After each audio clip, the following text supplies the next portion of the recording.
இன்றைக்கி நம்ம தேங்காய் இல்லாமல் தேங்காய் சட்னி எப்படி அரைக்கிறதுன்னு பார்க்கலாம். இந்த சட்னி ரொம்ப சூப்பராக இருக்குங்க. ஒரு 2-3 பொருள் இருந்துச்சுனாலே போதும். நம்மக்கிட்ட தேங்காய் இல்லாத நேரத்துலையும் கூட டக்குன்னு இதை அரைச்சிடலாம். தேங்காயே இருந்தால் திரும்ப இந்த சட்னி தான் அரைக்க சொல்லும். வாங்க இன்றைக்கி இந்த சட்னி எப்படி செய்கிறதுன்னு பார்க்கலாம்.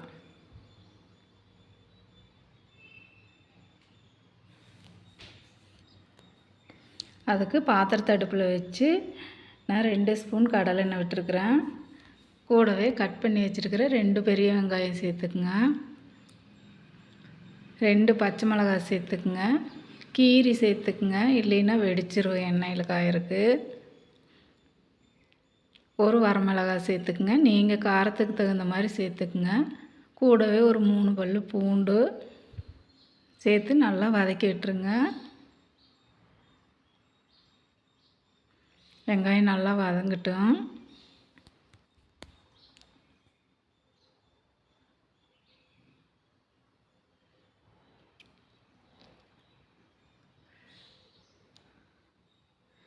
பாருங்க, இப்போ வெங்காயம் வதங்கிருச்சு.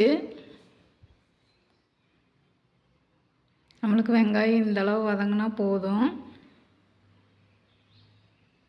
இப்போ நம்ம அடுப்பை ஆஃப் பண்ணிவிட்டு ஆற வச்சு ஒரு மிக்ஸி ஜாரில் சேர்த்துக்கலாம். மிக்ஸி ஜாரில் சேர்த்துட்டு உப்பு சேர்த்துக்குங்க. கூடவே பொட்டுக்கடலை சேர்த்துக்குங்க.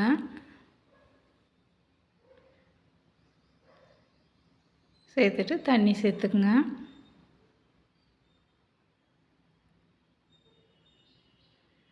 தண்ணி சேர்த்து நம்ம அரைச்சி எடுத்துக்கலாம். பாருங்க, இப்போ அரைச்சி எடுத்தாச்சு. இதை நம்ம வேறு பாத்திரத்துக்கு மாற்றிக்கலாம்.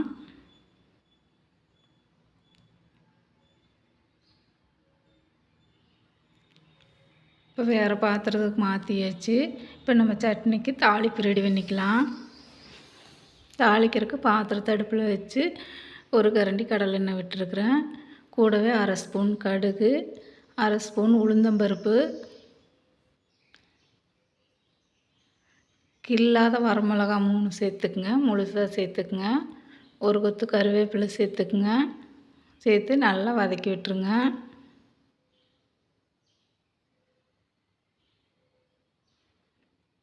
இப்போ நல்லா வதங்கிருச்சு. நம்ம இதை சட்னியில் சேர்த்துக்கலாம்.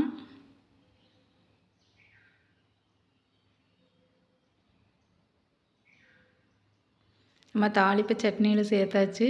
தாளிப்பு சட்னியில் சேர்த்ததுமே பார்க்குறக்கு எவ்வளோ நல்லா இருக்குதுன்னு பாருங்கள். இந்த சட்னி ரொம்ப சூப்பராக இருக்குது. இட்லி, தோசை எதுக்குமே நம்ம 2க்குமே வச்சு சாப்பிட்லாம். ரொம்ப விரும்பி சாப்பிடுவாங்க. நீங்களே செஞ்சு பாருங்க. செஞ்சு பார்த்துட்டு வீடியோ பிடிச்சிருந்தா லைக் பண்ணுங்கள், ஷேர் பண்ணுங்கள், கமெண்ட் பண்ணுங்கள்.